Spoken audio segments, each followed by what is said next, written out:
nkurikije uko mbibona the ability hano ubwo bafite ubushobozi bwo kuba Congo babasha kuyiha amahoro cyangwa se kuyizanamo amahoro niko no mugabo akomeza avuga Lumumba. It's one that is not desirable. Icyambere intambara ni intambara tutifuza twese kubona Conflict, but it kuko ni intambara ishobora kuba nini cyane ikazanamo n'abandi bantu mutatekereza ko bayizamo. If such a conflict were to take, people not be cheated. Reka abantu ntibabashuke mureke kwibeshya cyane. Army has been on record. Perezida Kagame amaze igihe kinini akomeza kugenda bigaruka bivuga cyane. We don't want any conflict. Avuga ati ntabwo dushaka amakimbirane yari yose, ntabwo dushaka intambara yari yose. If it is brought on us, ariko iyo ntambara niba yituzanaho cyangwa se bakayidushozaho, going to defend ourselves. Tugomba kwirwanaho kandi tukarinda igihugu cyacu. And that is exactly kugeza ku muntu wa nyuma. Going to happen. Kandi koko ibyo niko bizagenda, niko bizaba, niko uyu mugabo avuga. The assumption that Rwanda is a little country. Naho abakomeza kwiyumvamo ngo u Rwanda nagahugu gatonya. In a few days. Mu minsi mike ushobora kwataka ukahita ugafata. Misguided. Ibyo nukwishuka cyane nukwibeshya. I hope that the administration in Kinshasa. Niyo mpamvu ubuyobozi bwa Kinshasa bino bintu bugomba kubyitondamo cyane ibyerekeranye n'aya makimbirane n'intambara zimeze gutya. Conflict of that nature. Kuko intambara nk'iyi ngiyi iramutse ibaye cyangwa se amakimbirane nk'aya ngaya y'uru rwego. There are over 120. Nkuko nabibabwiye muri Congo ubu ngubu hari imitwe yitwaje intwaro igera ku 120 cyangwa se irenga 120. Kandi iyo mitwe yose iyobowe n'abantu batandukanye, mbega ifite buri mutwe wose ufite gahunda yawo, ntago ari imitwe avuga ngo iyobowe n'umuntu umwe cyangwa se iratahiriza umugozi umwe. Ni imitwe yose igiye ifite ikishaka ihabwa n'amategeko n'abantu bagiye batandukanye. Niko Lumumba avuga. Ni ukuvuga ngo mu gihe ikibazo nk'icyo cyaba kizamutse byaba ari nk'ukuzimu kubaye kuzimu, byaba bicyane haba umuriro nk'uw'ikuzimu. Iyo ni intambara aho buri muntu wese cyangwa se iyo mitwe yose irenga 120 muri Congo aramutse yabaye ikibazo nk'icyo ngicyo, ibibazo bihari uyu munsi wa none byahita byiyongera cyane, byaba nk'ukuzimu. Aho buri mutwe ngo wose wagerageza kujya ugerageza ugafata agace kawo ukamera nkaho ugakontoreye n'undi mutwe agace kawo, ku buryo nyine nta buyobozi bari kugenderaho, nta muntu uri kuba amategeko, bakagerageza bose gusahurira mu nduru no gukomeza birundiraho. Ndetse ibyo nibyo bintu tutifuza. Ndetse ukibuka ko iyo mitwe yose irimo aho ngaho n'abandi bantu barimo bakomeje guteza umutekano muke, harimo n'abakozi b'ibihugu byo mu mahanga cyane byakure. Ariyo mpamvu mvuga nti bunishimiye kumva ko Tshisekedi yavuze ngo agiye guhura na Perezida Kagame. Niko no mugabo akomeza avuga. But wisdom is going to prevail. Tshisekedi yabashije kubeshya abantu benshi pe cyangwa se gusa nk'uri kubata mu rushisho. Yaba abayobozi ku giti cyabo, agera aho abeshya ibihugu, none ubu ngubu ameze nk'aho akomeje no kuzana urujijo mu karere kose. None ubu mu karere ibintu bisa nk'aho abantu batari kubyumva kimwe. Wabonye ko yari ari gukina Sadak, ameze nk'aho Sadak ashaka kimera nk'aho imeze nk'iri guhangana na East Africa. Kubera iki ubundi tudashaka uburyo bino bintu biganirwaho, apana kureka Tshisekedi ngaba ari we uza ngashyireho ibintu ko ibintu bigomba gukorwa cyangwa se ukuntu bigomba kugenda. Kuko Tshisekedi byaragaragaye ko yibeshye, amaze igihe yibeshya, aribeshya n'ubu muri Paul Kagame. Reka dutangire gutya, uwo dutangiranye niwe ngira ngo mbabwire tuhite dukomeza n'ijambo Perezida Paul Kagame yavuze ubwo yari kuganira na Jeune Afrique, ndetse ni kuri ya YouTube channel ya Nyero Entertainment. Weho ibuka gukora subscribe ubundi dutangirane gutya tubyinjiremo neza. Uyu mugabo dutangiranye turi kuvuga ari kutuganiriza cyangwa se ari gusobanura ibintu. Uyu mugabo ni inzobere mu byerekeranye na politike, ndetse n'umugabo abantu benshi bakunze kumva ibitekerezo bye, bakumva n'umugabo ufite ibitekerezo byubaka kandi akavuga ibitekerezo byashingiye ku bihari, akwerekana ibyejo hazaza agerageje kubihuza n'ibihari uyu munsi, ndetse anashingiye ku mateka cyane, kumva ko ari umugabo usomanutse. Uyu mugabo mukunze kumubona hirya no hino ku mbuga nkoranyambaga, hirya no hino mu biganiro akunda gukora, bamwita PLO Lumumba cyangwa se Patrick Lochi Otieno Lumumba. Uyu mugabo ni umunyakenya, umunyamategeko w'umunyakenya, ndetse uyu mugabo ni nawe uhagarariye ishuri ry'amategeko muri Kenya, ndetse uyu mugabo yahoze muri za 2010 kugeza 2017. Uyu mugabo PLO Lumumba yahoze ari we uyoboye komisiyo ishinzwe kurwanya ruswa muri Kenya, bamwita PLO Lumumba. Niwe tugiye kumva ari kudusobanurira cyane cyane ukuntu abibona ku byerekeranye n'ishusho ya Congo, hagati ya Congo ndetse n'u Rwanda. by'umwihariko cyane cyane Inkomoko asa nk'usubiye mu mateka apana kwitarebera ikibazo uyu munsi aho kiri. Uyu mugabo ntago ikibazo yakiganiriyeho, ameze nk'uri kurebera uyu munsi none ibibazo ushobora kumva biri hagati ya Congo na umutekano muke muri Congo n'ibindi byose ubona, cyangwa se ikibazo kiri hagati ya Congo n'u Rwanda, agaruka no ku Burundi. Ibyo byose ni byo mugabo tugiye kumva ukuntu yagiye bivugaho, ariko cyane cyane ikibazo yagihereye mu mizi guhera kera cyane kugira ngo abantu benshi babisobanukirwe. Bakunze kubona ibi byose ugasanga cyane cyane nk'urubyiruko bari gusobanukirwa neza n'ibiki. Ese byatangiye ryari, ubundi byose ni ibyaryari? Story of Congo. Uyu mugabo yatangiye avuga ati inkuru ya Congo is the story of sad. Ni inkuru bundi yakababaro pe. Because one remembers. Kuko ngira ngo muribuka mu mwaka w'1950 muri za 50 ubwo Congo yari ikikoronijwe n'ababirigi. Ko ababirigi no bari bakoronije ico giye Congo muri za 50. Ubundi abanya-Belgique ntabwo bari biteguye cyangwa se nta na gahunda bari bafite yo kuba bava muri Congo, bashaka kuguma muri Congo bayikoronije. And I read fondly in history.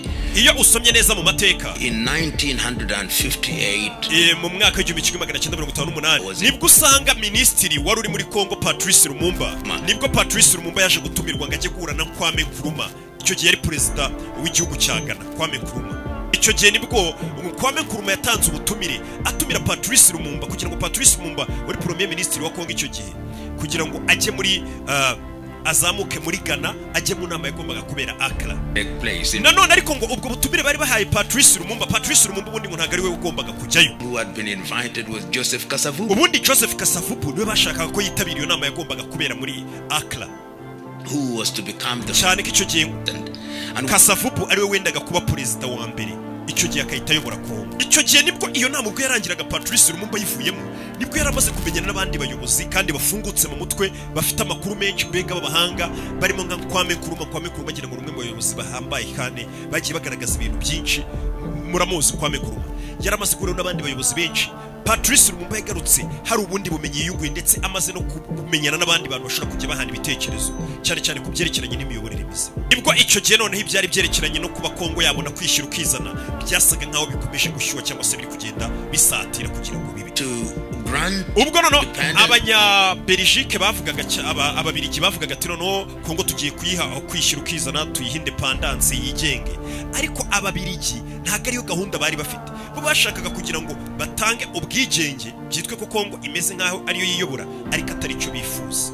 Bo bifuzaga ko Congo nibayiha kwishyira mbega bayiha ubwigenge cyangwa se bayiha independence, biri buze kurangira bibananiye ko bo ubwabo babasha kwiyoborera igihugu n'icyo umubirigi yashaka. Mbega yarameze nk'uri gutanga independence kuri Congo, ariko agira ngo abanyekongo bize kubananira kuba babasha kwiyobora cyangwa se igihugu cyajya ku murongo.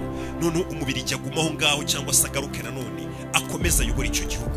Bo yagira ngo abereke ko batashobora kwiyoborera Congo kubera inyungu yari azifitemo cyangwa se yarafite muri Congo. Who was the king of icyo gihe King Baudouin niwe wari uyoboye icyo gihe muri Belgique. Icyo gihe umwami Baudouin ikintu cyaje kumubaza cyane nuko gahunda yari afite ngo atayigezeho. Lumumba cyane ko icyo gihe nibwo uwo mwami Baudouin yagiye kubona Patrice Lumumba avuze ijambo, amwe mu majambo cyangwa se muri speech zabaye amateka zikagumona n'uyu munsi wa none, aho Patrice Lumumba yatangiye gusa nk'ubwira abaturage babwira ati igihugu cyacu ubundi nta muntu ushobora kwandika amateka ya Congo cyangwa se ngo tuyoborere Congo yacu, usibye twebwe abanyekongo nitwe tugomba kuyoborera igihugu cyacu tukiyandikira n'amateka yacu. Icyo gihe King Baudouin w'umubirigi, umwami w'ababirigi, yatangiye kubona ko uyu mugabo Patrice Lumumba ashobora kuba abanyekongo ashobora kuba yatuma bayumvamo ko ibintu babyikorera cyangwa se igihugu bakaba bakishyirira ku murongo. Icyo gihe ababirigi byatangiye gusa nk'ibibarakaza cyane. Icyo gihe ngo nyuma y'amezi atarenga 9 independence imaze gutangwa, nibwo Kasavubu batangiye kumera nkaho none batangiye kumushyiramo gushaka bamutandukanye cyangwa se kure mu rwango hagati ya Kasavubu na Patrice Lumumba. Icyo gihe nibwo noneho nanone basaga nkaho bamaze kurokirita mu butu kugira ngo mu butu abari uza atangire kubakorera, mbega be nk'umu agent w'ababirigi. And history now confirms that he was an agent of the CIA. Cyane ko byaje no kugaragara ko ngo mu butu ngubunga amateka ngo yemeza ko ngo Mobutu buriya yari n'umu agent wa CIA. Accused Lumumba of being a communist. Ndetse icyo gihe Mobutu niwe nawe waje atangira kurega Patrice Lumumba mwita ngo n'umukomuniste. They even saw in Katanga. Nibwo byaje gukomeza bizamuka, ibintu bizamo ibintu byo gucikamo ibice kugeza ubwo Patrice Lumumba bamufunze, ndetse baramufunze aza no kwicwa. Ibyo byose byarabaye United. Ubundi ibyo byose yari gahunda yari imeze nkaho yateguye kuva mbere ko Congo itagomba kubaho yunze ubumwe, mbega nk'igihugu kiri ku murongo. muri iyo myaka yose yo ndi gukubwira kuva Congo yabona ubwigenge. Ibyo byose ngo ari gahunda y'abazungu bari bameze nkaho badesigninze kugira ngo Congo itazigera iba ifite umutuzo cyangwa ifite amahoro cyangwa se ishyize hamwe. Kubera ko ngo nanone ubukungu cyangwa se amabuye y'agaciro biri munsi y'ubutaka bwa Congo ngo ni ibintu bihambaye cyane. Niyo mpamvu abo bose baba batifuza ko Congo ngo guhera iyo myaka yose batifuza ko Congo yaba iri ku murongo, yaba ifite amahoro, bifuza ko Congo cyaba ari igihugu kirimo akavuyo, kirimo umwiryane, abantu batavuga rumwe, ubuyobozi butari ku murongo, kugira ngo abo bose bakomeze basahurira mu nduru. Cyane cyane urumva iyo myaka hano ikibazo tugihereye, ariko tugire muri za 60 na 50 kubwa abakoloni bakiriho ndetse bamaze no gutanga independence. Icyo gihe cyose bifuzaga ko haguma muri Congo hari akajagari kugira ngo babashe gusahurira mu kavuyo no mu nduru. Urabizi igihugu kiri ku murongo, ibintu biri ku murongo, nta kintu wapfa gusohoramo ko wiboneye. Ndetse nibwo mwaje kubona ko ku butegetsi bwa Mobutu Sese Seko bwari ubutegetsi bwari bumeze nk'ubutegetsi bwo gusahura igihugu, wirundaho ibintu cyangwa se umeze mbega nk'uri gutanguranwa wiba. Niyo ngo yari politiki ya Mobutu. Nibwo na Kabila yaje amusimbuye, hajyaho n'undi Kabila, ubwo ni Laurent Désiré Kabila n'uyu Kabila Joseph. Bose nta kintu kimwe kigeze gihinduka pe, wenda uvuge ngo ibintu byagiye ku murongo. Congo remains as a car on the conscience of icyo gihe cyose Congo yakomeje kuguma ari inkofu ku mutima nama w'abanyafurika bose muri rusange. Kuko Congo buriya yahawe umugisha, ifite umugisha wo kuba ifite ubutunzi buhambaye cyane. People remain poor. Ariko nanone ngo abaturage ba Congo gasanga baracyakennye. Ni igihugu usanga aricyo gifite ubutunzi buhambaye cyane, ariko ubuzima ari bo abaturage bakennye. External forces. Cyane ibyo byose biterwa n'imbaraga zituruka hanze ziza zigateza amako kavuyo ndetse zikomeza no gukontorora Congo. There is evidence suggest cyane ko binavugwa ko ngo buriya ngo ikirere cya mbere gihora kiri bize cyangwa se gihoramo indege ziguruka ziparika zisohoka zinjira zisohoka. Ikirere ngo cya mbere muri Afurika yose buriya ngo ikirere cya mbere kiri bize nyine kwa kundi bavuga ngo nicyo kirere gihoramo indege izinjira izisora ibintu izinjiza ibintu isora ibintu. Eastern Congo. Icyo kirere ni ikirere cya Congo y'uburasirazuba. Kiriya kirere buriya ngo nicyo kirere cya mbere muri Afurika yose kinjiramo indege nyinshi kikanasohokamo indege nyinshi. Wakwibaza ngo ziba zigiye gukora iki muri Congo y'uburasirazuba? Kandi ibyo ntabwo ari iby'uyu munsi. Urumva ikibazo hano cyahereye.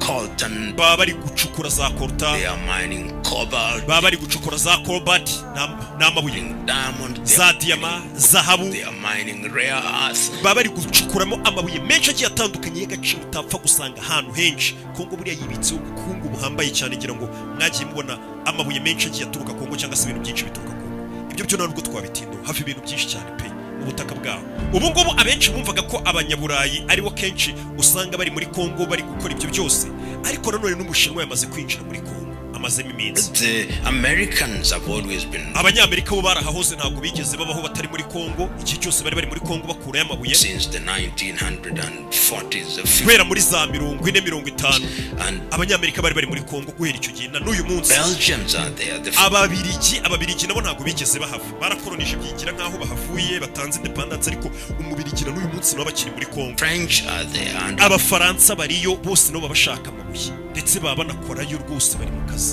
Independent miners and Congo. Ubundi ngo Congo ibyo byose abo bose bayihuriramo n'ubwo butunzi yifitemo bose basahurira mu ndurwera muri za 40 urumva ko 50 Amerika yariyo n'ibindi bihugu byose mubwiye ngo ibyo nibyo bituma Congo igenda ikaba igihugu kimeze nkaho kigoranye pe. And that complexity has seen one of the major. Izo mbaraga zose cyangwa se uko gusa nkaho Congo byayo bisa nk'ibigoranye cyane ngo rema mvara abantu zigera rimwe na rimwe uzajya kuvuga ngo muri Congo habaye intambara y'isi.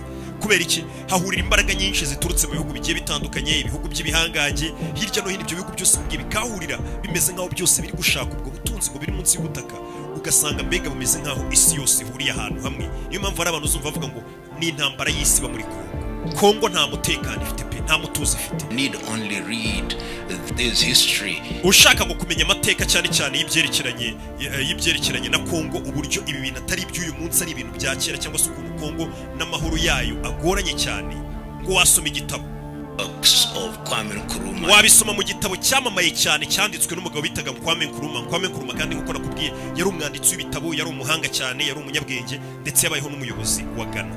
Challenge of the Congo. Ndetse uwo mugabo niwe wanditse igitabo cyitwa ngo Challenge of the Congo. Icyo gitabo iyo gisomye icyo gitabo kugira ngo uvuge ibibazo bya Congo ari bya kera. Iki gitabo cyitwa ngo Challenge of the Congo Kwame Nkrumah iki gitabo yagisoye muri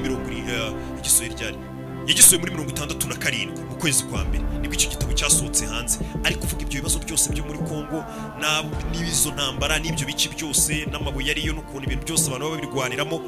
Uwo mugabo icyo gitabo cyanditse muri 67. N'uyu munsi ugisomye icyo gitabo ubona neza kikugaragariza ibiri kuba uyu munsi. Ntabwo wagira ngo ni igitabo kiri kuvuga kuri Congo yo muri za 67 nk'iki gitabo cyasohokeye. Ni igitabo usoma ukabona ni ibintu ahubwo biri kuba uyu munsi wa none, ukabona nibyo biri kuvuga muri Congo. Bivuze ngo nta kigeze gihinduka guhera kera cyane kugeza uyu munsi wa none ku butaka bwa Congo. That Congo is a country that is. Nibwo uramutse usomye icyo gitabo ubona ko Congo, igitabo cyanditse muri 67, ubona ko Congo ibimeze nkaho buri gihe ibimeze nkaho iri mu menyo y'ibyago, akanya kariko kose ibyo byago byamira Congo. Ikindi kibazo ngo Congo ifite gikomeye cyane, ngo cyane n'abantu bo hanze cyangwa se n'ibihugu byo hanze byizera neza conviction that Congo is good. Abantu bizera ko cyangwa se ibihugu bikomeye byizera ko Congo irimo akavuyo itarimo umutekano ariyo Congo nziza bifuza kubona. Ibyo byose muri mpamvu ubona bimeze kuri. If you have conflict and it's ibaze ko ngo ubu tuvugana muri Congo ibyo byose impamvu babikora cyangwa se bimeze gutyo. Muri Congo ngo uyu munsi wa none habarwa imitwe irenga 120.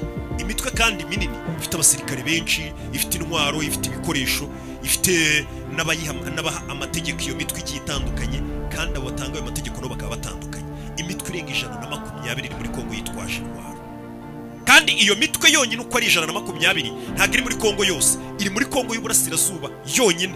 Iyo ni imitwe yabashe kubarurwa muri Congo y'Uburasirazuba yonyine. Ntugire ngo ni Congo yose, none ibaze indi mitwe none yose muri Congo yose bayibaza. Ibyo nibyo bihita bikubwira ukuntu bigoye cyane iyo mitwe akenshi iterwa inkunga kugira ngo ikomeze business cyangwa se bakomeze ubucukuzi bw'amabuye y'agaciro butanyuze mu mucyo mbega butemewe n'amategeko, mbega butemewe bakomeze bacukure baterwa inkunga kugira ngo iyo bucukuzi bukomeze gukorwa. Ikindi kintu ngo nanone abantu bagomba kumenya tuvuye kuri ibyo ngibyo bya mbere twari tuvuyeho, ngo abantu bagomba kumenya ko Congo buriya ngo ibibazo biri kuyibamo nanone bifite aho bihuriye n'uburyo ibyabereye mu nama ya Berlin cyangwa se y'Iberlin ubwo bagabanyaga imipaka. Ubu Congo muyibona biriya bibazo byose akenshi muyibonamo n'izi ntambara zihoraho, akenshi bifite aho bihuriye n'inama yabereye Berlin cyangwa se Iberlin, bifite aho bihuriye. Ubwo bagabanyaga ibihugu bagenda babicimbago bavuga ati umupaka wanyu ugarukiye aha, hariya ni gutya, hariya ni gutya. Ibyo byose nabyo bifite aho bihuriye n'iyo nama. Created in Berlin. People never remember this as abantu bashobora kuba bintu ngo batabyibuka neza, kandi ibintu bakagombye kuba bibuka cyane. The conference that was held in Berlin. Iyo nama yabereye Berlin, iyo nama ngiraga abantu benshi mwagiye munayiga, no abana ngira ngo barayiga, iriya conference of Berlin cyangwa se conference de Berlin in 1800. Ni inama yabaye mu mwaka w'1884 no mu mwaka w'1885. 85 was actually known as the iyo nama ubundi nubwo bayita ngo inama yabereye Berlin, ariko ubundi ngiyo urebye neza yari inama ahubwo yo kwiga kuri Congo gusa, yari inama ivuga kuri Congo gusa. It was at the behest. Byasaga nkaho ari itegeko ryari gutangwa n'umwami Leopold Belgians wo muri Belgique with the question of Congo. Cyo gihe bari bameze nkaho King Leopold yari ameze nk'uri kugira ngo yabonaga ko abanyaburayi bari barashe gukoloniza Afurika bazageraho bose bakaza kurwanira muri Congo, bose bavuga ati natwe turashaka gukoloniza hariya, natwe twamenye ko ariho hari amabuye no dushaka gukoloniza. Nibwo icyo gihe iyo nama yabaye mbega bimeze nkaho King Leopold ameze nkaho bashaka gutanga bagabane mbega bahana ubwisanzure kugira ngo buri muntu aho yakolonije ubwo nahe. Nimba Umwongereza yarakolonije tuvuga urugero wenda yarakolonije igihugu runaka, ntituzakubone waje aho umubirigi yakolonije, ntituzakubone wagiye aho Umudage yakolonije, ubwo hareke nyine. Mbega ari inama yo kugabana kugira ngo buri umwe igice afite akigumane, ariko nyine ahanini yari inama yo kugira ngo abafite Kongo aribo babirigi bayigumane kuko bari bazi birimo, bari bazi amabuye yirimo ndetse bakomeze biba abaturage bo muri Kongo batwara utwabo. Kandi bagiraga vuba bari ababirigi babimenye kera ko ari amabuye, bakubita babangura bakuramo utwabo. Ese kubera iki bino bibazo byose ubundi turi kubivugaho byo ibyo gihe aho byatangiriye iyo mitwe iri muri Kongo, ibyigabana ry'imipaka na n'uyu munsi bigifite ingaruka ku buzima buri kuba muri Kongo uyu munsi wa none?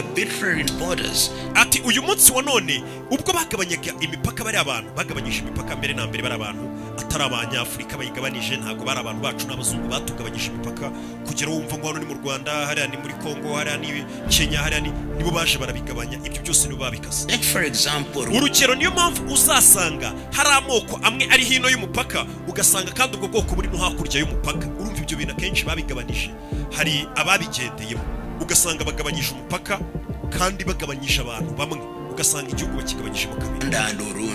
Niho uzasanga u Rwanda ndetse n'igihugu cyitwaga ngo Burundi, icyo gihe bavugaga Burundi, ntabwo bwari Burundi. What was known as Rwanda and Burundi. You find people who are Tutsis and Hutus. Icyo gihe uzasanga mu Rwanda ushobora kubasanga abantu bavuga ngo haba ubwoko bw'abahutu, hakaba n'ubwoko bw'abatutsi. Ubwo bwoko rero ukongera ukabusanga i Burundi, abarundi nabo ugasanga bagira ubwoko bw'abahutu, bakagira n'ubwoko bw'abatutsi. Urumva ukuntu imipaka yagabanijwe, uhita nawe ubyumva nyine. Kuki hano haba ubwo bwoko ntara hakaba haba buriya bwoko, uhita ubyumva. Bashobora kuba baragabanyije bakagabanya ikintu cyari kimwe. The population of the Hutu or Tutsis sometimes referred to as the Banyamulenge. Ndetse nanone gukongera ugasanga hari ubundi bwoko bw'abantu benshi bitwa ngo abatutsi cyangwa se abahutu, nabo ukabasanga muri Congo. Arimo nanone abo uzasanga bitwa ngo n'abanyamurenge, ukabasanga nanone baba muri Congo kandi barimo abatutsi, kandi ubwoko bw'abatutsi n'ubundi no mu Rwanda buhaba In Congo, so that they are Congolese. Ibyo ntabwo ngo bisobanuye ko abo bantu ari abanyarwanda, abo batutsi nyine wumva bari muri Congo, kuko urumva ubundi igihugu bakigabanije kera. Nuko ngo abo bantu ntabwo bahita uvuga ngo kuko bitwa ngo n'abatutsi, ntabwo bahita uvuga ngo n'abanyarwanda, uya n'abakongomani. They are not Rwandese. Ntabwo ari abanyarwanda of the boundaries that we have. Kubera ko turi kugendera ubu ngubu nyine kuri iyo mipaka cyangwa se izo mbibi zashyizweho kuvuga ngo hano ni mu Rwanda, hano ni muri Congo. Nimba umuntu yaravukiye aho ariho iwabo cyangwa se ariho akomoka, ariho yakuze n'abakurambere bakomoka, avuga tuvukiye muri iki gihugu, ngo muri icyo gihugu nyine. Nyerere, the former president of Tanzania. Nyerere niwe wigeze kuvuga, Nyerere Julius Nyerere wahoze ari president wa Tanzania. Icyo gihe Nyerere yarivugiye hari mu mwaka ya za 70 ubwo bari bamuzanye nk'umuhuza avuge ku kibazo cyane cyane cyerekeranye no muri Congo, nibwo yivugiye. The Tutsi in Congo, they are not Rwandese. Nyerere icyo gihe niwe watangaje, kandi urumva ni kera. Nakubwiye ngo ibibazo byose turi kuvuga uyu munsi none turi guhera ibintu kera cyane. Icyo gihe hari muri za 70 Julius Nyerere yarivugiye ngo abo bantu bari muri Congo ntago ari abanyarwanda, abo bitwa ngo n'abanyamurenge, abo n'abakongomani. They are Congolese. N'abakongomani ntago ari abanyarwanda. To the boundaries that we inherited. Ndetse ibyo byose tugomba kubishingiro bitewe n'imipaka nyine uko twayihawe, twayiraswe, twakuze dusanga imeze. Ibaza nawe uyu munsi none umuntu akubwiye wamenye ubwenge sokuruza wawe n'abamubanjirije bose ni mu Rwanda, niho mufite ibintu n'iwanyu, bakakubwira ati burya rero twaje gusanga iwanyu ari muri za Tanzania. Urumva ibyo bintu ntabwo bisobanutse, cyangwa se we ntabwo uri uwacu. And for that reason it is incumbent upon the governments and administration. Ndetse icyo gihe Julius Nyerere yaravugaga ati kubwizo mpamvu rero abo bantu bari muri ibyo bihugu cyangwa se abo bitwa ngo n'abanyamurenge cyangwa se mu bite ngo n'abatutsi bari muri Congo ngo b'abanyamurenge ntago ari abanyarwanda. Niyo mpamvu tugendeye ngo ku mipaka uko yagabanijwe uko ibihugu byagiye bigabanywa, abo bantu bakwiye kujya mu nshingano za guverinoma y'igihugu barimo, bakitabwaho nk'abandi baturage bose, kuko nabo ni abakongomani nk'abandi. Congolese. The fact that ati kwishaka kwitwaza ko bafite abandi bantu bene wabo bari mu bindi bihugu, wenda ngo ayo namagambo ya Julius Nyerere avuga ati gushaka kwitwaza ko abo mwita ngo n'abanyamurenge wenda bashobora kuba bafite bene wabo bakomoka mu Rwanda cyangwa se baba mu Rwanda, ibyo ntago ari urwitwazo rusobanutse rwavuga ko abantu ari abanyarwanda. In Burundi cyangwa se ngo bafite bene wabo nanone ngo bari Burundi ngo bakaba bari mu Rwanda ngo ubwo ntago ari abarundi n'abanyarwanda cyangwa ntago ari abanyarwanda n'abarundi, nabyo ntago ari byo. In Rwanda does not, ibyo ntago bibagira abanyarwanda cyangwa se abarundi. Made this example, he gave this example. Ndetse icyo gihe nibwo Julius Nyerere muri iyo nama yaje gutanga urugero, aravuga ngo for example the Masai in Kenya, aravuga ati dore abamasayi bari muri Kenya, dore abamasayi bari muri Tanzania. They are Masai. Icyo gihe Nyerere yaravuze ngo muri Tanzania tugira abamasayi, muri Kenya tukagira abamasayi. Ibyo ngira ngo mujya mubibona, iyo ugiye Tanzania usanga abamasayi, wajya muri Kenya ugasanga abamasayi, ukibaza ngo abamasayi banyaho ubundi bakomoka hehe. Ariko icyo gihe rero uko babigenza cyangwa se babibara, bahita babara ngo kuko imipaka ari uko bayigabanije, abo umupaka nyine ubwo wasanze ubwo bw'abazungu babigabanya, ubwo abasanzwe nyine umupaka wagabanywaga bakisanga ku ruhande rwa Kenya biswe abanyakenya b'abamasayi. Abanyakenya abamasayi bari muri Tanzania, ubwo nyine ni abamasayi b'abatanzania nyine, nibwo bwene igihugu bwabo ubwo nyine bagomba kwitwabwaho na leta y'abatanzania, ubwo nyine ni abaturage nyine ba Tanzania, ubwo n'abamasayi bo muri Kenya. Niko byahise bigenda. ibyo nyine impamvu urwo rugero rwongerere yatanze ni nk'uko urwo nyine bavuga ngo kuba mu Rwanda ari ubwoko bwitwa abatutsi cyangwa se abahutu cyangwa se ubwo bwoko kongera ukabona muri Congo cyangwa se ukabona i Burundi ntibivuze ko kuko nab'imipaka ariko bayigabanije ariho bari cyangwa se ariho iwabo bivuze ngo bahite bakurwe mu mupaka umwe bajyanwe mu wundi mupaka cyangwa bakurwe mu gihugu kimwe bajyanwe mu kindi gihugu nkuko mujya mubibona bavuga ngo bara ntago ari abanyekongo ngo ni abanyarwanda gutyo ntago ari byo icyo ibyo bintu Nyerere yabivugaga muri za 70 urumva ko iki kibazo ari icya kera cyane.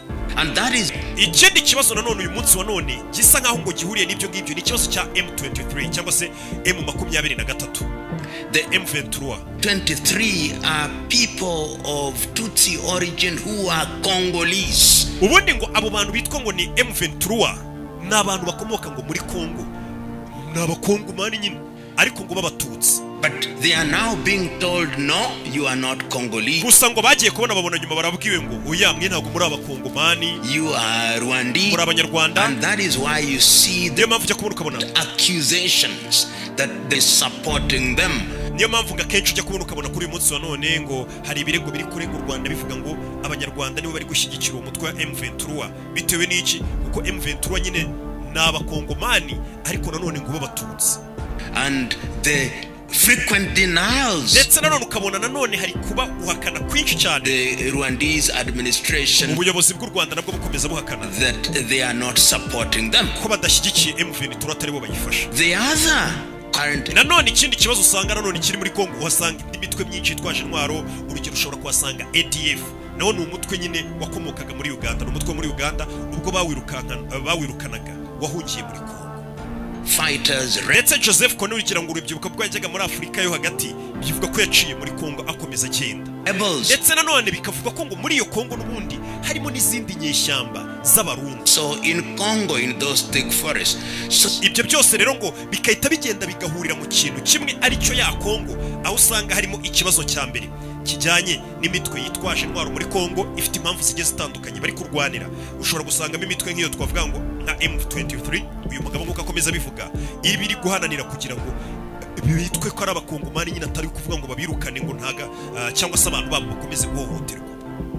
Ati abo nabambere ushobora gusangamo indi mitwe none ngo muri Congo iri kurwanira kugira ngo kubw'impamvu z'ubucuruzi kubw'inyungu bahafite cyangwa se icyo bari gukora mu butaka bwo muri Congo. Foreign hands. Nanone ugasangamo ukuboko kw'abanyamahanga kw'abazungu nabo baba bari ukuboko kwabo kuba kuriyo ahanini nako gufite imitwe bakorana bitewe nabo n'icyo bashaka muri Congo. Nkuko twabibonye hari ibigungo by'amahanga nkuko no mugabo bitangaza babifuza ko Congo nziza ari Congo idafite amahoro itari ku murongo.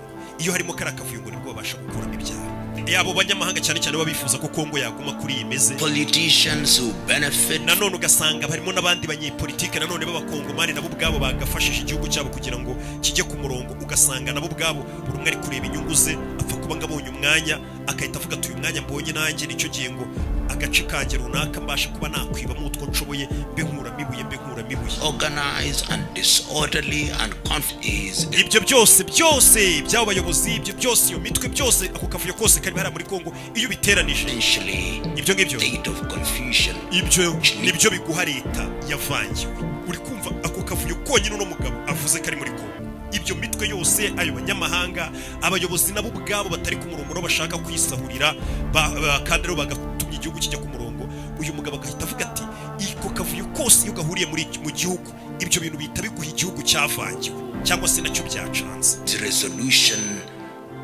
Ndetse Congo ikeneye igisubizo cy'umugabane wose ukwiye guhaguruka kugira ngo Congo ibone igisubizo gizima gifatika. Icyo gihe niko uyu mugabo akomeza avuga ati ikibazo bagerageje kugikemura ko cyaranze. Ati ngira ngo muribuka kera ko pana nk'imyaka 3 ishize ngira ngo ni nk'imyaka ubwo hafi nk'I9-8 ati nibwo uwari umuhuza wo kugira ngo barebe ko amahoro yagaruka muri Congo witwaga Joao Lourenço akaba president wa Angola yagerageje kubijyamo, Sadaka yagerageje kubijyamo.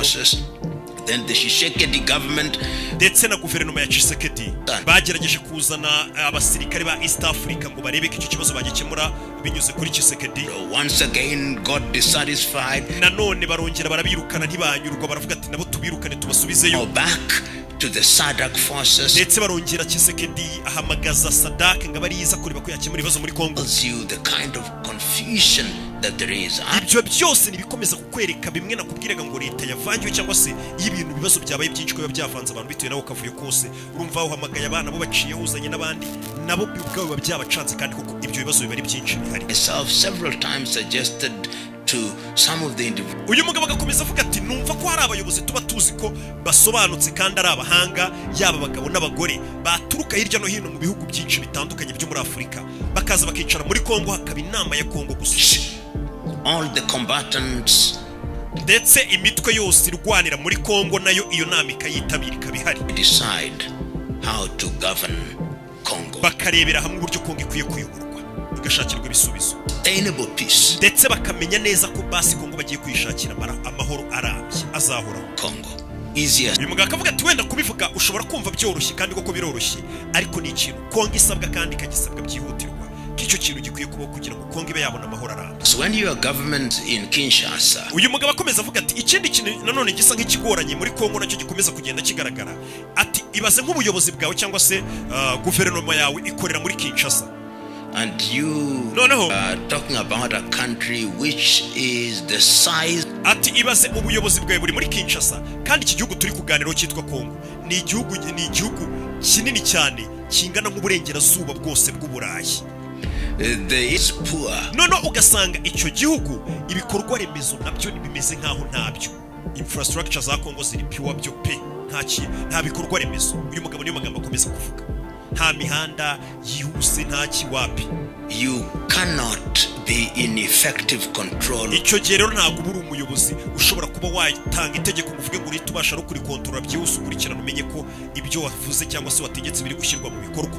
Kuko icyambere uri muri Kinshasa uratanga itegeko kugira ngo rizubahirizwe hose muri Congo biraza kugorana nabyo cyane ko nta bikorwa remezo bihari. So the president can say what he is saying in Kinshasa. Niyo mpamvu n'umugabo akomeza avuga ati niyo mpamvu njya mbona Kiseke adashobora kuvuga nk'ijambo cyangwa se agatanga itegeko cyangwa se akavuga ati izi gahunda izi nizi zikurikizwe akabivuga ari muri Kinshasa aho guverinoma yikorera.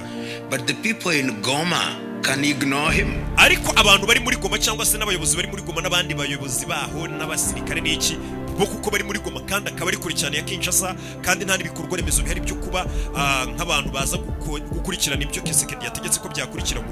Abari Goma ngo gasanga bamusuzuguye cyangwa se nta nubwo bitaye ku itegeko yatanze cyangwa se n'ibyo yavuze bakikorera gahunda zabo kuko bavuga ati ari kure cyane Congo ni nini cyane pe ku buryo avuga ati tumwihorera azagera hano ryari se bya hano ubundi bibera hano yabimenye gute ko nta namakuru yapfa kumenya bakikorera ibyabo kuko itegeko ryavuye Kinshasa bavuga ati n'ubundi ni kure cyane nta bikorwa remezo ntiyamenye ibyo ari byo. The people in Katanga can ignore him. Nanone abantu bari muri za Katanga ugasanga no bamwirengagije ibyo Kisekedi yabategetse cyangwa se n'undi muyobozi wese ibyo yategetse bakabyirengagiza. The territory is so big.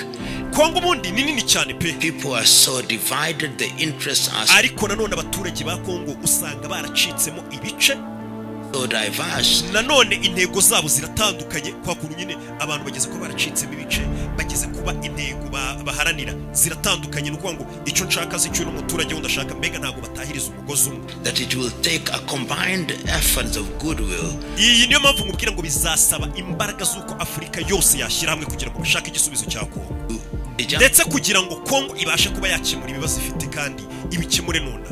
Gusa iyo urebye nona ibibazo Congo ifite biragoye ko Congo yabyikemurira. Icyambere ntabwo bafite ubushobozi bwo kubikemura cyangwa se ibyo bakwifashisha kugira ngo babone ibisubizo birambye. Ntabwo bafite abantu b'inzobere mu kuba babafasha gukemura ibyo bibazo ngo batange ibisubizo bifatika. They don't have the nanone in my view ngiye nkurikije uko mbibona there is left. Ntabwo bafite ubushobozi bwo kuba Congo bayiha amahoro tuyibarikiye niko n'umugabo we abibona. Ni Lumumba avuga ati abanyekongo na Congo yabo muyibashyize mu biganza ntabwo bafite ubushobozi bwo kuba bayiha amahoro hagati yabo ngo bayiha amahoro igihugu gifite amahoro kuko ababona nk'abantu tayari bacitsemo ibice byinshi ariko n'abatari ubushake bwabo bumvisha babaciyemo ibice kugira ngo bajye bakomeza babibe babashyizemo akavuyo bashyizemo imitwe myinshi ku buryo n'umugabo avuga ati birasaba ko Afurika yose yaguruka kugira ngo Congo ishakirwe igisubizo n'amahoro arambye. It's one that is not desirable at all. It is an undesirable conflict. Nanone izo ntambara cyangwa se makimbirana aramutse azamutse agakomera akaba yavamo nk'urugamba cyangwa se intambara ni urugamba rushobora gutuma hakwinjiramo abaturanyi benshi ibihugu bigiye bituranye na Congo hakaba hakwinjiramo abanyamahanga benshi muri urwo rugamba. Kagame has been on record. Ntimuze kwishuka cyangwa se abantu benshi bishuke n'amagambo ya Lumumba akomeza avuga ati ngira ngo mwagiye mwumva Perezida Paul Kagame amagambo amaze iminsi agenda avuga hirya no hino are saying that we don't want any conflict. Perezida Kagame avuga ati twe ntabwo dushaka intambara, ntabwo dushaka amakimbirane n'izo nzangano n'urugomo byose. If it is brought on, ariko iyo ntambara ni muyidushozaho twebwe nk'u Rwanda mukadutera cyangwa se mukabangamira umutekano wacu, then we are going to defend ourselves to the last person, and that avuga ati tuzirwanaho cyangwa se tuzarengera ubutaka bwacu n'igihugu cyacu ndetse n'igihugu cyacu dusigasira imbega ibihari kugeza ku muntu wanyu. is exactly what is going to happen. Uno mugabo avuga ati kandi koko ibyo bintu nkuko Kagame yabivuze niko bizagenda, mugerageje kumwataka cyangwa se kubangamira umutekano we yarwana kugeza ku muntu wanyuma. Ibyo niko bizagenda. Assumption that Rwanda is a little country that you can overwhelm in a few days is completely misguided. Ndetse Rumumba akomeza avuga ati hari benshi biyumvisha tu Rwanda nagahugu gatonya, hari nabo nagiye numva babivuga bajya bivuga murabumva ati nagahugu gato mu minsi mike twaba tumaze kugafata, mujya munabibona kuri zambuga. Ati ibyo nukwibeshya. And I hope that the administration in Kinshasa, ndetse rekanyeke ko ubuyobozi bwa Kinshasa icyari n'ikintu bugomba kwitondera cyane, ntago ari ikintu gikenewe cyo kuba bahubukiramo cyo kuvuga ngo amakimbirane urugamba, ati iki ni ikintu bakwiye kugenda mu gake, kuko nkuko nababwiye 120 iyo Congo muvuga that area mu gice cy'uburasirazuba cyonyine hari imitwe irenga 120 yitwaje intwaro, which have different kandi iyo mitwe yose irenga 120 ihabwa amategeko n'abantu batandukanye, ifite abantu ikorera bagiye batandukanye. Mu yandi magambo mbega n'inyungu zabo ziratandukanye. Ni imitwe nayo bwahita ashyira hamwe, wenda nguvuge ngo ni imitwe itahereza umugozi umwe.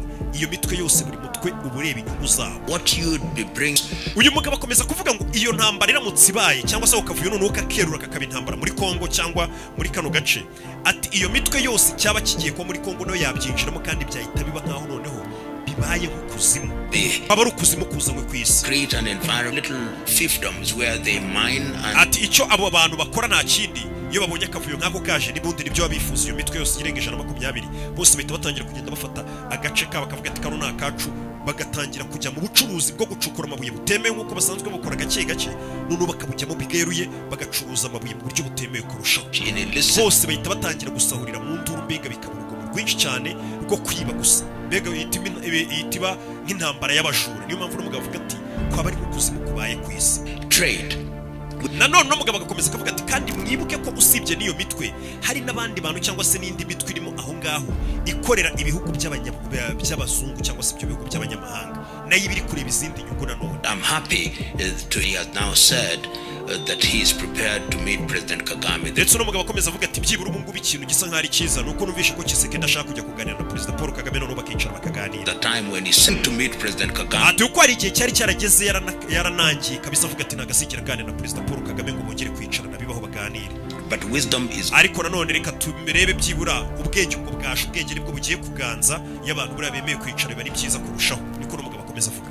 And I hope that there will, ndetse n'umugabo avuga ati reka twizere ko byibura hari ikintu kizima kizavamo gishobora kuba cyatanga amahoro arambye muri ibyo bibazo byose. I want to set out, uno mugabo nanone ageraho akamera nk'aho ari gutanga ibisubizo, avuga ati ndamutse ari nkanjye uteguye ibizaganirirwa muri iyo nama, wenda ishobora kuzahuza Tshisekedi na Paul Kagame, ari njye ugiye gutegura ibyo bazaganira. navuga ni ikintu cya mbere bagomba kuganiraho mu nama bazigiramo cyangwa se ibyo bazigiramo. Ibi ni ibitekerezo bye, ariko avuga ati ngiye ikintu numva ko Tshisekedi na Paul Kagame baramutse iyo nama niba bagahura bakaganira, ikintu cya mbere numva ko baganira nuko baganira kuri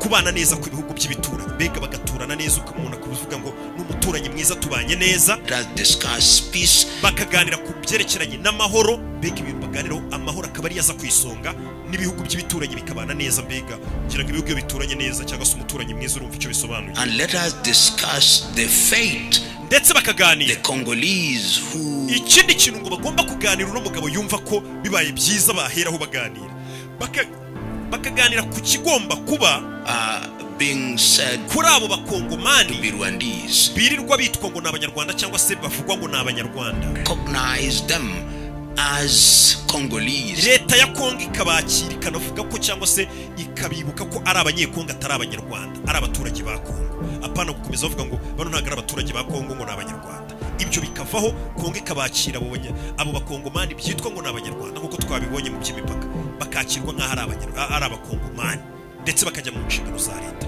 undi muturage w'umukongomani wese, and give them their right to stay, ndetse bakabaha uburenganzira bwabo nyine bwo kuguma mu gihugu nk'umwe mwene gihugu wese ukomera mu gihugu cye nyine.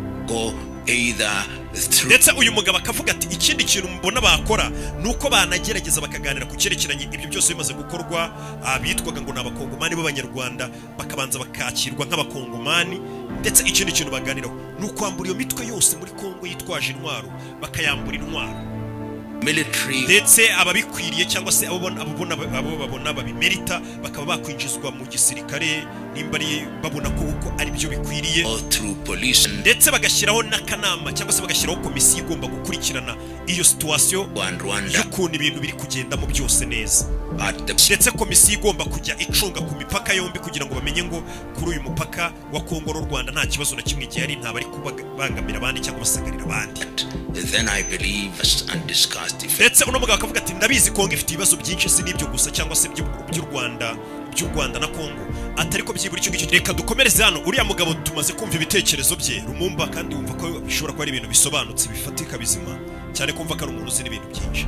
Gusa nanone tuvuye hariya nkuko dusoje avuga ati Perezida Tshisekedi yavuze ko yiteguye kuba yahura na Perezida Paul Kagame ejo bundi yaganiriye na Jeune Afrique. Tshisekedi said he was wumva ibyaganiriwe hano. ready to meet you on two conditions. Perezida Tshisekedi yavuze ko yiteguye kuganira nawe ariko kuri kondisiyo ebyiri, kugira ngo aganire nawe ko hari kondisiyo ebyiri. Withdrawal of Rwanda's troops from the east. Icyambere Perezida Tshisekedi kondisiyo ya mbere nuko ngo ukura abasirikare b'u Rwanda muri Kongo, and the pre-cantonment of the M23. Ndetse icya kabiri ni ugufata M23 bakayishyira ahantu harinzwe, mbega ahantu bayikurikirana bamenye ibyo iri gukora, bayishyira ahantu hamwe nko mu kigo. Are you willing to accept those? Ese witeguye izo kondisiyo kuzubahiriza? Hano babazaga nyakubahwa Perezida Paul Kagame. Conditions? You start by giving conditions. Ndumva utangiriye kubyerekeranye no gutanga amakondisiyo. About it. Ndumva atari uburyo bwiza bwo kuba ikintu wakinjiramo cyangwa se ikintu wakivugaho umuntu kuvuga ngo muganire ku kintu ariko umuntu akabanza akagushyira amakondisiyo. Ntabwo ari uburyo bwiza bwo gutangira ikiganiro. That maybe ahari come up with natwe nimba koko ari ibyo ngibyo, natwe ushobora kuvuga ati natwe ubwo kugira ngo tujye mu biganiro natwe birasaba ko natwe dushyiraho kondisiyo zacu. to meet President Tshisekedi. Nanjye nshobora kuvuga ni sinzahura na Perezida Tshisekedi Did he reverses his kugeza abanje akavuguruza amagambo amaze iminsi agenda avuga, attacking Rwanda, amagambo arimo kuba yakwataka igihugu cyacu cy'u Rwanda, carrying out regime change, cyangwa se kuvuga ngo azahindura ubutegetsi buriho ku Rwanda. talked about Ibyo ngibyo kandi ibintu yavugiye ku Karubanda, ibyo bintu nyine nawe akabanza akabivuguruza. FDLR is removed from, cyangwa se nanjye ngabanza ngashyiraho kondisiyo ivuga ni kugira ngo tuganire nuko FDLR cyangwa se FDLR ibanza igakurwa muri Kongo burundu. Tise nanjye ubwo nkavuga ngo izo kondisiyo mugeze tubahirijwe simvugana na Tshisekedi n'ibindi byinshi. This does not serve the purpose of ibi ngibi ntabwo numva ko ari ibiri kudufasha kuba twazana amahoro cyangwa se twagarura amahoro. Ibyo bintu nyine by'amakondisiyo. So recognize the presence. Umunyamakuru yakomeje abaza avuga ati ese koko wemera ko nyine abasirikare b'u Rwanda bari muri Kongo? Why in any case would Rwanda be involved? Niki cyatuma ubundi abasirikare b'u Rwanda baba bari muri Kongo? Ukubera iki? I'm asking. Ndabaza those who are accusing abo ngabo bari ku Rwanda bakagaragaza ko abasirikare b'u Rwanda bari muri Kongo cyangwa se u Rwanda ruri kwinjira mu bibazo bya Kongo muri Kongo. I'm asking the same people. Abo bantu nanjye ubwo abo babivuga cyangwa se bari ku Rwanda ngo ruri muri Kongo, abasirikare b'u Rwanda bari muri Kongo. Abo bantu nanjye nibo mbaza ikibazo. Why do you think kubera iki batekereza ko u Rwanda rwaba ruri muri Kongo? No kubera iki? Would it be for fun? Ese baba bagiye kwinezeza muri Kongo? Nahantu umuntu agiye kwinezeza, abasirikare bacu bagiye kwinezeza, niko babitekereza. Fun this time. Ese bumva ko ari ibintu nyine byo kwinezeza kuba wakohereza abasirikare ngo bajye muri Kongo? Niko babyumva nyine. Ibi ndabivuga kugira ngo nabo bemere inshingano zabo cyangwa se bagira ibyo birengera, bavuga ati ese koko biramutse ari nibibaye ko abasirikare b'u Rwanda baba bari muri Kongo, ese Kongo yumva ko abo basirikare baba bagiye gukora iki? Niki cyaba cyabahagurukije ku kibajyane muri Kongo? The forces byaba byatewe n'iki? Biramutse koko binahari ariko we ntabwo yavuga ko bihari, nta bihari, ariko se bibaye bumva ko ari iki cyabitera. Ndetse yakomeje avuga ati ntago nshaka ko bagerageza gusa nk'abakwepa ikibazo cyangwa se gutandukanya ikibazo gihari kandi kinini ngo bashaka kugaragaza cyangwa se bavuge ngo ingabo z'u Rwanda ziri muri Kongo. Oya, ibyo n'ubundi bo nibyo bashaka kugeraho cyangwa se nibyo bashaka kumva, kuko ikibazo cya mbere kirimo indani yo ikindi kibazo kikaba kiri hanze. Ikibazo cy'indani mo imbere ubwo ni M23 cyangwa se M23. Abo ngabo M23 bakaba ari abakongomani, hari abandi bashobora kubita ibindi ngo ni indwanyi bakabita andi mazina cyangwa se mukabita ibyo mubita n'ibindi byose mushaka ko badashaka. They have 100,000. Ariko nanone tuvuye kuri icyo kibazo cy'indani mo imbere bafite n'abandi bantu barenga 100,000 here. Impunzi zabo ziri hano muri mu gihugu cyacu, ziri mu Rwanda, zahungiye mu Rwanda, abarenga 100,000 bari hano nk'impunzi mu Rwanda. Bamwe muri bo for the last bamaze imyaka irenga 23 bari mu Rwanda ari impunzi. Wongeyeho abandi bagera ku 15,000 recently bamaze iminsi bambuka baje nabo bambutse baje mu Rwanda nk'impunzi hafi buri munsi abantu barambuka, impunzi zirambuka ziva muri Congo ziza mu Rwanda buri munsi. Imiryango iraza myinshi, hafi buri munsi imiryango y'abantu barambuka, ndetse baba bahunga ko bari kugirirwa nabi. Iyo miryango ibihungira mu Rwanda kuko hari muri Congo bari gushaka kuyigirira nabi, bari gushaka kubica no kubabuza umutekano wabo. Niyo mpamvu iyo miryango yose yomeza ihungira mu Rwanda. Kandi ibyo 15,000 by'impunzi bimaze kwinjira mu Rwanda ni iby'iyi mirwano iheruka, ni abantu bahunze muri iyi mirwano iherutse kuba baje hano.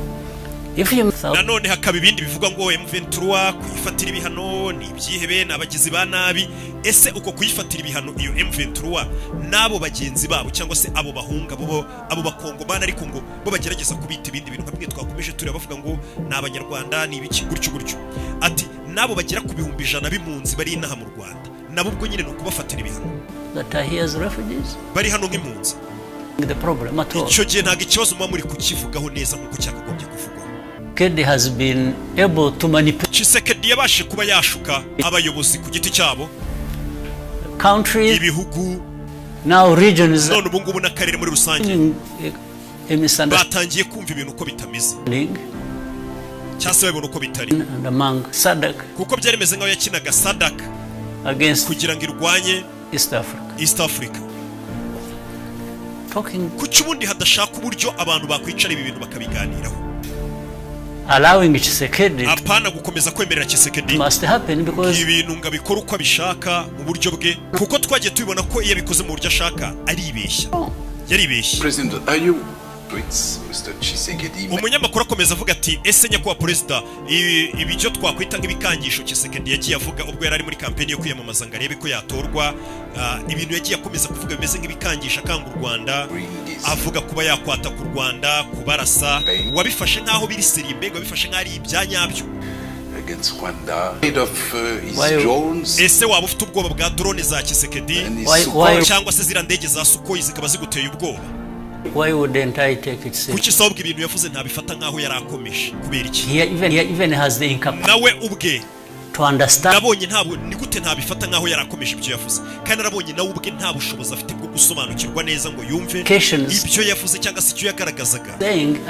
Ibyo yavugaga ko nk'umuyobozi w'igihugu, mbega umuyobozi w'igihugu hari ibintu ashobora kuvuga n'ibintu atavuga, ati bira bintu yavugaga ngomba kubifata nkaho biri seriye, kuko nabonye ko adafite ubushobozi bwo kuba yabasha kumva uburemere bw'amagambo nawe ubwe yavugaga nk'umuyobozi w'igihugu. Ahubwo kuri njyewe icyo nacyo ni ikibazo gikomeye cyane, kuba umuntu nyine ari umuyobozi w'igihugu ariko akaba atazi uburemere bw'amagambo ari kuvuga n'ingaruka ashobora kuba yagira. Ati icyo nacyo ahubwo ni ikibazo ubwite ubwacyo. Icyo ni ikibazo gikomeye cyane ahubwo ku buryo ngomba no guhora niteguye.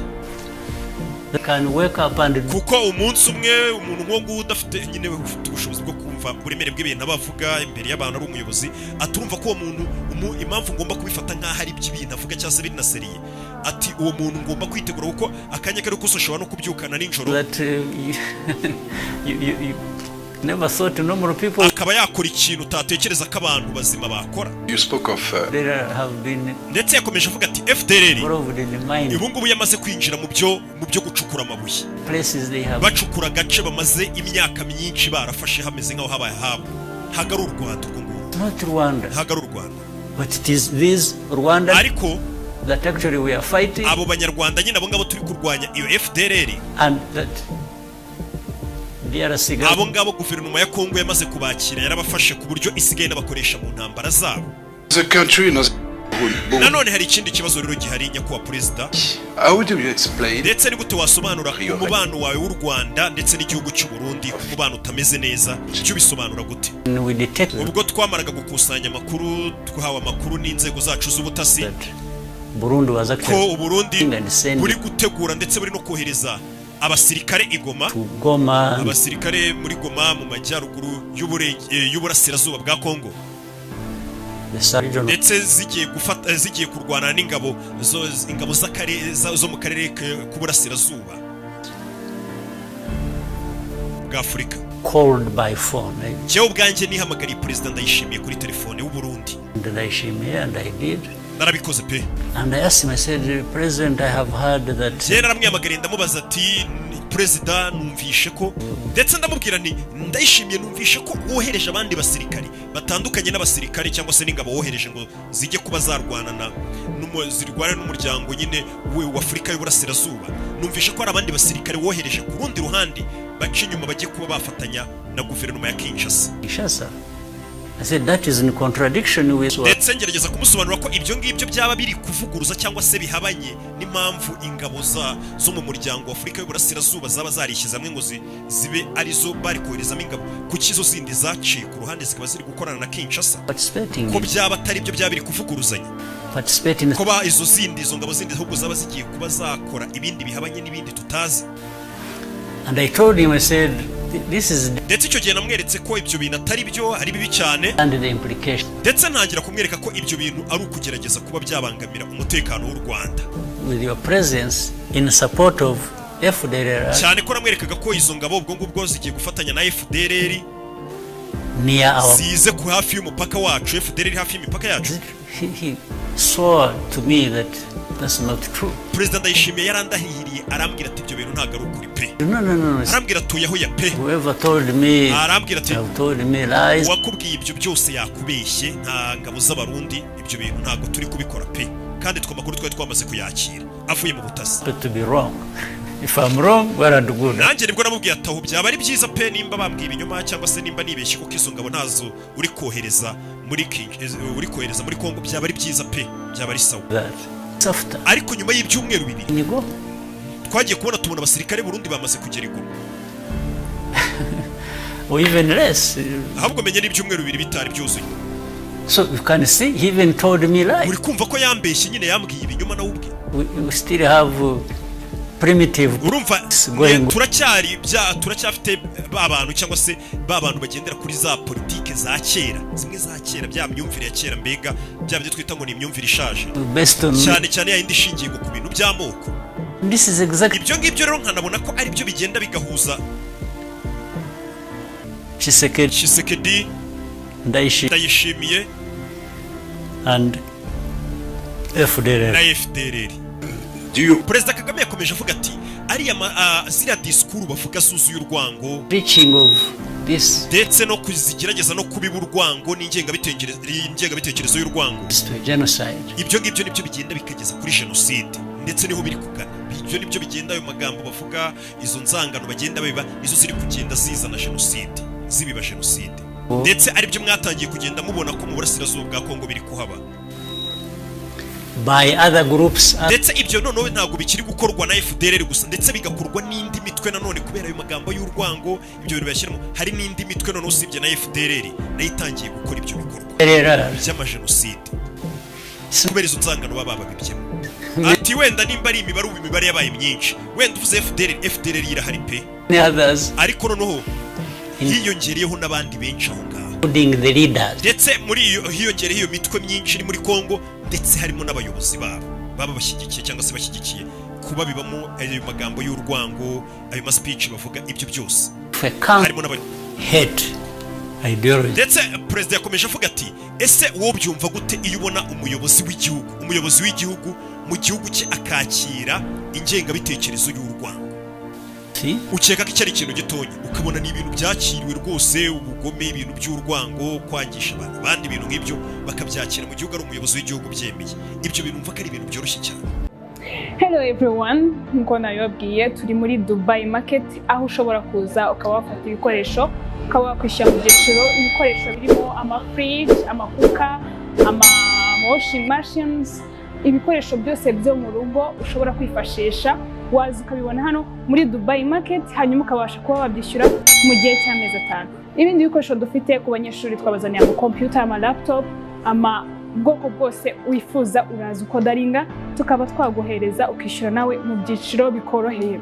Hanyuma ku bantu bakeneye ama iPhone, dufite iPhone 14 Pro Max, ushobora kuba waza ukatwegera bitewe n'icyizere twakugiriye tukaba twayiguhereza ukaba wakwishyura mu byiciro.